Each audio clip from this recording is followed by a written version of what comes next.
তাই তো? তো অযোধ্যার যুদ্ধ ঘটা হচ্ছে না কেন? ব্যাপারটা কি?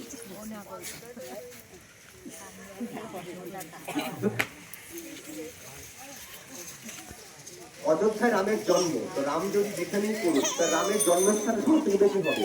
যেমন হরিচাঁদ ঠাকুর, গুরুচাঁদ ঠাকুর বিভিন্ন জায়গায় সমাচলিত গেছেন, কিন্তু তার জন্মস্থান কোথায়? ওরাকান্দি। এখন ওরাকান্দিতে কি ঠাকুরের মূর্তি আছে? থাকবে তো।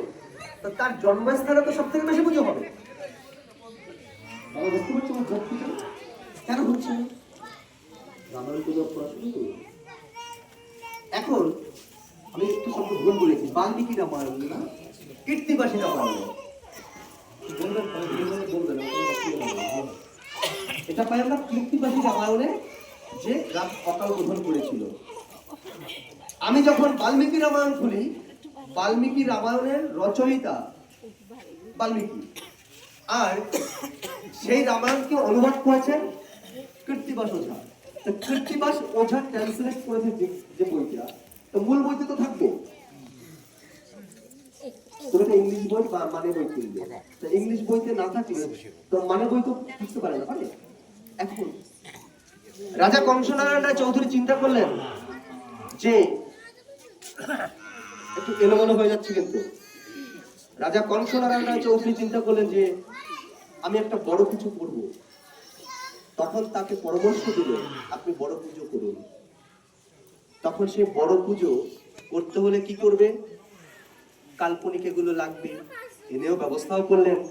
মন্ত্র কি লিখবে, ইতিহাসকে লিখবে। রাজা কংসনারায়ণ রায় চৌধুরীর সভাকবি ছিলেন কীর্তিবাস ওঝা। তার বাড়িটা আবার আমার বাড়ির পাশে, আমার যেখানে বাড়ি তার একদম পাশে। তো কীর্তিবাস ওঝা বললেন আমি রামায়ণ অনুবাদ করছি, তার মধ্যে টুকে দেবো। আর মন্ত্র তিনি বললেন, রমেশ শাস্ত্রী হলেন বাড়ির পূজারী, তিনি বললেন মন্ত্র আমি লিখে দেবো। এখন যারা শিক্ষিত ছেলে পাল আছো তারা চিন্তা করো, তখন 8 লক্ষ টাকা ব্যয়ে দুর্গাপুজো করা হয়। পরের জমিদার আবার করেছিল 9 লক্ষ টাকা ব্যয়ে। তারপর চলে গেল কৃষ্ণনগর রাজা কৃষ্ণচন্দ্র রায় চৌধুরী, কৃষ্ণচন্দ্র রায়। তারপর চলে গেল চন্দননগর, ছড়িয়ে গেল দুর্গাপুজো। কিন্তু আসল ইতিহাস এখন মা কিসের পূজা করছো? ওই পূজাটা তোমার শ্বশুর শাশুড়িকে করো। যে মায়েরা ওই কয়দিন পুজো নিয়ে ব্যস্ত থাকো, সেই কয়দিনকে শ্বশুর শাশুড়ি পুজো করো। আর এই যে চাঁদা তোলার বিধান এখানে আছে কিনা জানেন, আমাদের দেশে খুব আছে। এটা নিয়ে আমার সঙ্গে অনেক ঝামেলা হয়েছে। এই চাঁদা তোলে কারা? কখনো কোনো ব্রাহ্মণ ঘরের ছেলেকে চাঁদা তুলতে দেখেছো? দেখেছো? চাঁদা তোলে কারা? এই বলদের দলগুলো, আমার জাতির দলগুলো। এই মাথা মুন্ডন করে কারা? কারা করে? পুরোহিত দর্পণ থাকলে খুলে দেখবেন 3 জন মানুষে মাথা মুন্ডন করতে পারবে না। কে কে? বিদ্যান করতে পারবে না, নারী করতে পারবে না, আর রাজা করতে পারবে না। যেমন আমাদের নরেন্দ্র মোদী মা মারা গেছে, মাথা মুন্ডন করেননি। তো মাথা মুন্ডন করবে কারা? বলদের দলগুলো করবে। আমার কথা নয়, কিন্তু পুরোহিত দর্পণ বলছে যে 3 জনে করতে পারবে না, রাজা, বিদ্যান আর কে? বিদ্যান, রাজা, নারী,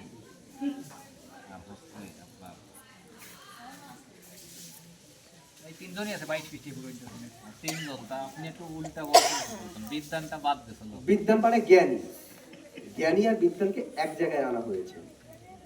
এই 3 জনে করতে পারবে না। এবার ওই মন্ত্রটা কি আছে?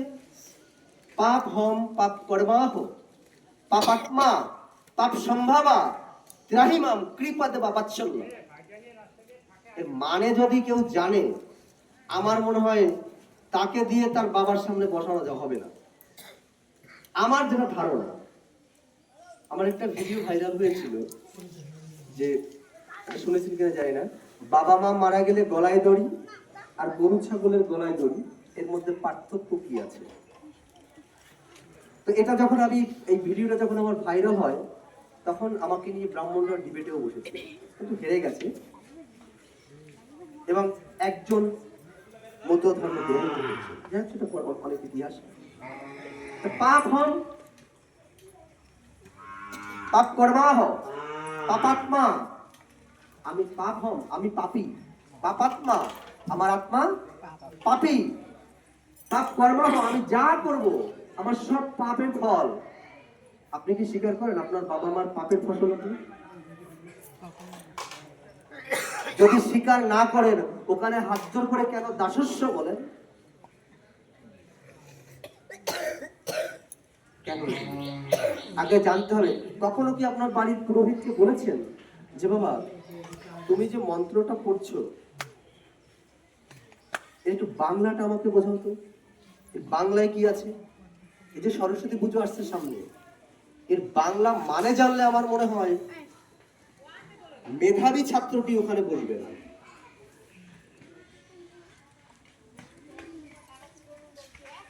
অত বড় অশ্লীল কথায় বলতেও পারবো না এখানে, ওগুলো আমার ছোট ভিডিওতে থাকে, সেগুলো দেখে নেবেন। বেশি বলছি?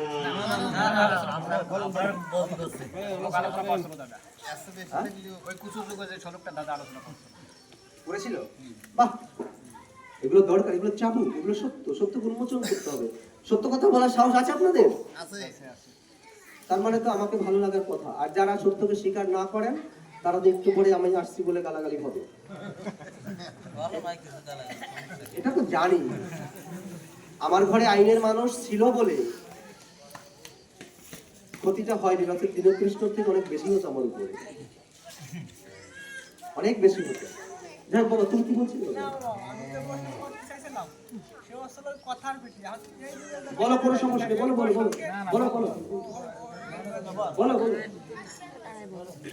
মানে কিছু লোকের মনে করেন যে যদি আমি কই যে আমার সৃষ্টিকর্তা আমার বাপ মা, তাহলে বাবার বাবা বাবার বাবা বাবার মা, তাহলে বুড়াই যে বাবা, এই বাবাকে সৃষ্টি করতে এই পৃথিবীতে কি ডায়রে মারে? তার বাবা মা? তার বাপ মা কি?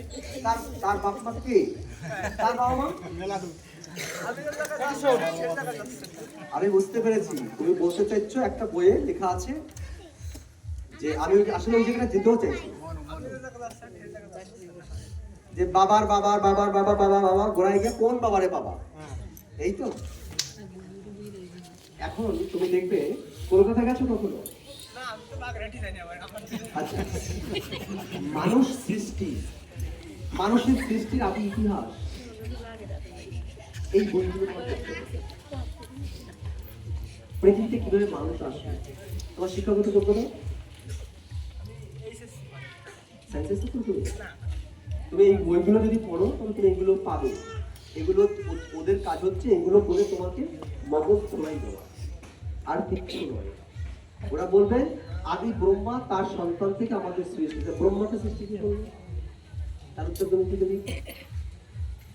তুমি আদি যাকে বলছো তার দ্বারা কিভাবে আসলে কি আসে? তো প্রশ্ন বসে তাদেরও প্রশ্ন আছে যে ঈশ্বর যখন একা একা সব লাগে ফাঁকা ফাঁকা, তার ঈশ্বরের সৃষ্টি রহস্যময় খোলার জন্য যিনি ঈশ্বর অনাদি অনন্ত, তিনি তিনজন সৃষ্টি করলেন। এরা হচ্ছে ভগবান। ঈশ্বরের ভগবান তো এক নয়।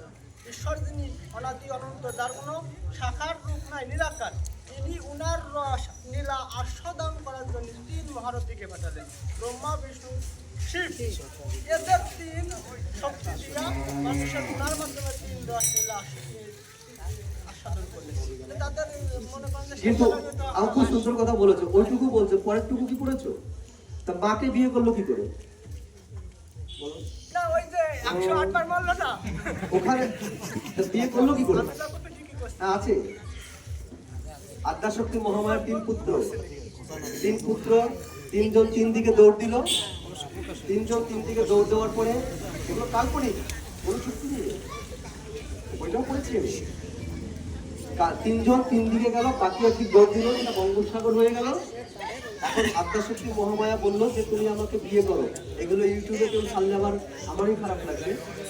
তো আমাকে বিয়ে করো। শিব বললো যে আমি মাকে বিয়ে করি, ব্রহ্মা বললো আমি মাকে বিয়ে করতে পারবো না, বিষ্ণু বললো আমিও মাকে বিয়ে করতে পারবো না। তখন শিব যখন দৌড় দিল, বলছি আমি মাকে বিয়ে করতে পারি। 108 বার তুমি জন্মগ্রহণ করবে আর মরবে, মরবার পরে আমার এই ত্রিনেত্র এখান থেকে অগ্নি বর্ষিত করে আমার নাভি কমলে সমাধিস্থিত করে তোমাকে পুড়িয়ে মারবো, তারপরে তোমার জন্ম হবে, তখন তোমাকে আমি বিয়ে করবো। তাই কে হলো? মা, মাকে বিয়ে করলো। কিন্তু এই তিনজন যখন সৃষ্টিকর্তা প্রথম সৃষ্টি করলো, তখন 108 বার কার পেটে জন্মগ্রহণ করলো? তুমি বলো। তুমি তো বললা যে 108 বার জন্মগ্রহণ করলো, ওখান থেকে ছিঁড়ে ফেললো, তার থেকে মালা তিলক হলো। এই 108 বার কার পেটে জন্মগ্রহণ করলো? শিবের পক্ষ ছিল, তিনি 108 বার বক্ষ চিতায় তাকে পুড়িয়ে মারলো, পুরানো। কিন্তু এদের এই তো তিনজন পেলাম, আদ্যাশক্তি মহামায়া, 3 ছেলে, আর তো কেউ নয়, সব ফাঁকা ফাঁকা। তুমি কবিগানের ধোয়ার মতো বলে গেল, সব ফাঁকা ফাঁকা লাগছে। কিন্তু এই 108 বার জন্মালো কি করে? আমি তো এটা জানি না। আমি জানি।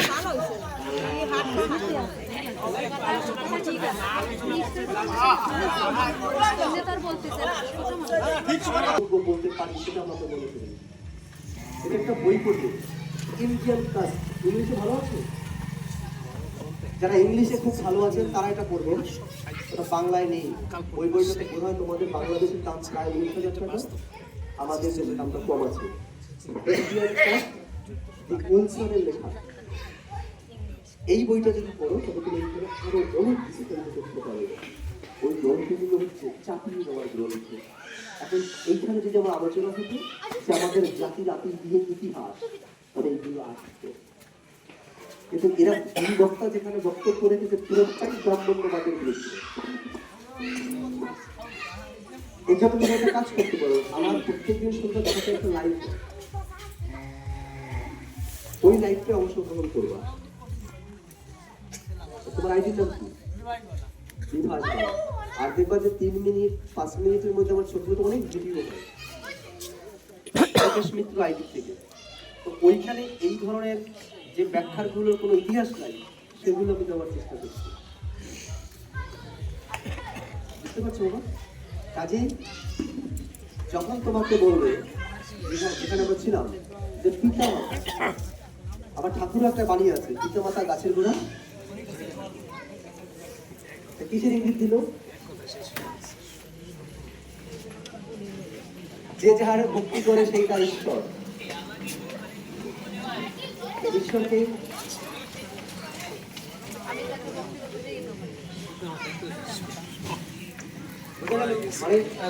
পরিচার ঠাকুরকে তোমরা কয় ভাগ ভাগ করেছো? দেখবে আমি কি করেছি? পরিচার ঠাকুর কি শুধুমাত্র ধর্মপ্রচার করেছিল? করেছিল না। আমি গ্যারান্টি বলতে পারি মঙ্গলাচরণ 100-র মধ্যে 95 জন ভুল ব্যাখ্যা করেন। 95 জন। খান 25-এর কবি দল আছে, এরাও ঠিক বলতে পারে। মঙ্গলাচরণ ব্যাখ্যা করতে হলে কমপক্ষে 50 খানা গ্রন্থ করতে হবে। দেখবে 2 লাইনের ব্যাখ্যা করা আছে।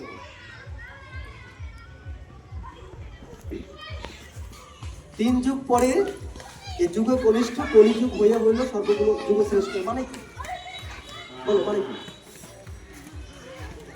বসারে এত গান করে কাদাইয়া ভাষাইয়ে দেয়, মানেটা কি?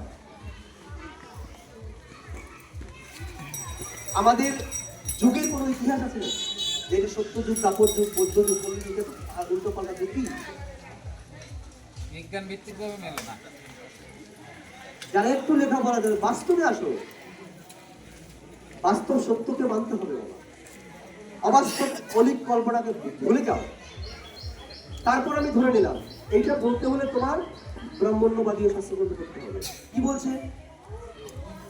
সত্য যুগ, ত্রেতা যুগ। ত্রেতায় কে ছিল? ভবিষ্য পুরাণে ব্যাখ্যা আছে। রাম, আমাকে অপরাধ দেবেন, একটু কথা বলছি।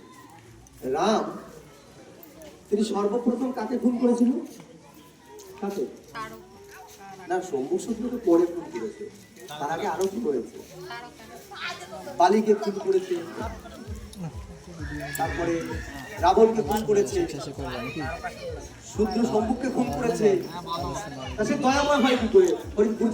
তারা কোথায় লিখলো না কৃষ্ণ দয়াময়, রাম দয়াময়? একবার প্রশ্ন করছেন যে কিসের ইঙ্গিত দিয়ে গেল? তারক গোসাই কি রামায়ণ পড়েনি? এটা মনে করেন নাকি? তারক গোসাই কি রামায়ণ পড়েনি? তারক গোসাই কি ভুল লিখেছে? না, তারক গোসাই ঠিক লিখেছে। বুঝতে ভুল করছি তুমি আর আমি।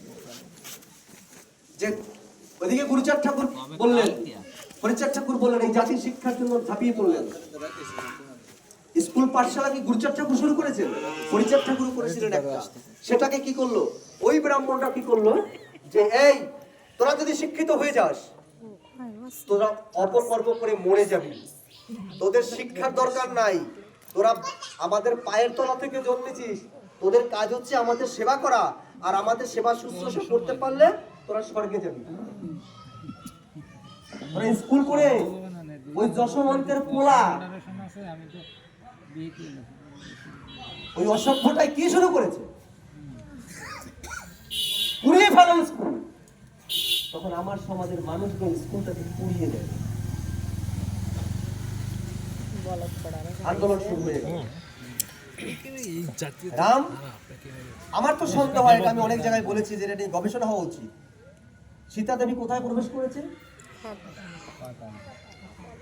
আমাকে এখানে শিক্ষিত সমাজ একটা মুখে হাত দিয়ে বলো তো, এই কথাটাকে কে কে বিশ্বাস করছো? আমার তো সন্দেহ হয় ওই ব্রাহ্মণদের খুশি করবার জন্য জ্যান্ত সীতাকেই না কবর দিয়ে দিয়েছে। তাই ঠিক যে এত কয়বার অগ্নি পরীক্ষা দিতে পারে, কোন ক্ষতি তার দোষ বন্ধ। এবার আসো, সতীদাহ প্রথার স্রষ্টাকে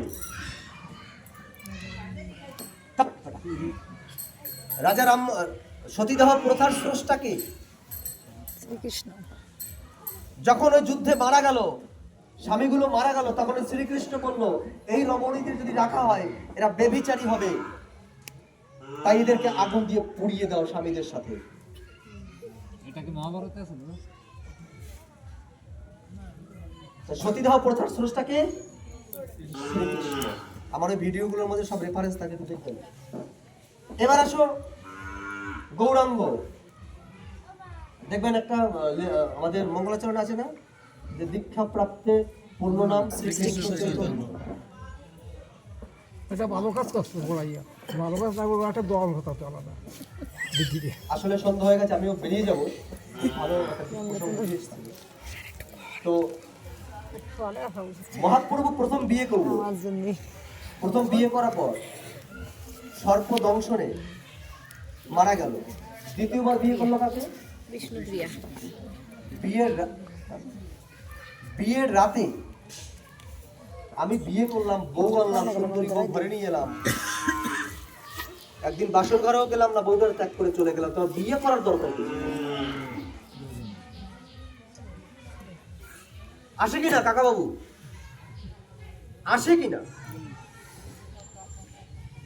বউটাকে রেখে চলে গেল।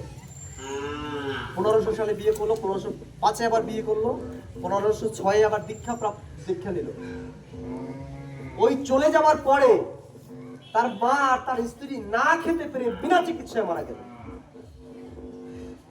চলে শোকে তারপর বুঝতে পারছেন না বা সব যুগের শ্রেষ্ঠ আগে বাতাল যে এত বিটিরে এরা কোয়ানে করেছে, আজকে করেনি।